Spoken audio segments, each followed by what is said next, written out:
Gladys, ano yung naranasan ng ilang mga botante dyan sa Davao City?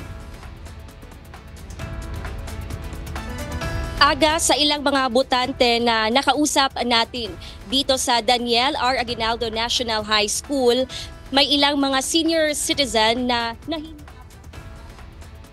Anila sa paghahanap pa lang ng kanilang mga pangalan at presinto ay sa hirapan na.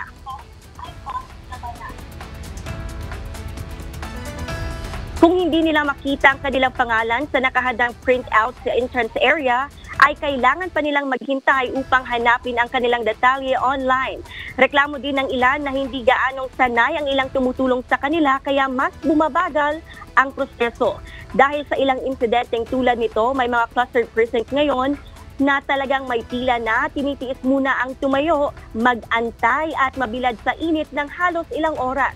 Kaninang umaga ay nakaboto na si Vice President Sara Duterte at sa kanyang pagboto napansin niya na medyo mabagal o loading ang machine. Napansin din ng pangalawang Pangulo na ang nauna sa kanyang botante ay hindi rin kaagad binasa ang balota kaya kailangan pa itong baliktarin at ipasok ulit. Sa ngayon ay patuloy pa rin ang pagdating ng botante o ng mga botante sa kabila ng mainit na panahon. Tinatayang nasa 8,000 hanggang 10,000 ang boboto dito sa paaralan ng Daniel R. Aguinaldo National High School.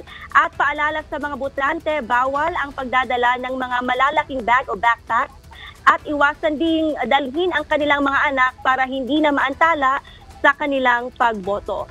Sa nakuha nating impormasyon ngayon ay nakaboto na nga si re-electionist Congressman Pulong Duterte kasama ang kanyang anak na tumatakbo bilang councilor na si Rigo Duterte sa Catalunan Grande. Nakaabang din tayo ngayon kung anong oras nga ba boboto si Davao City Mayor Baste Duterte sa bahagi naman ng Katigan, Davao City. Yan muna ang ating update mula rito sa Davao City. Balik sa iyo sa studio. Maraming salamat, Gladys Tuabi.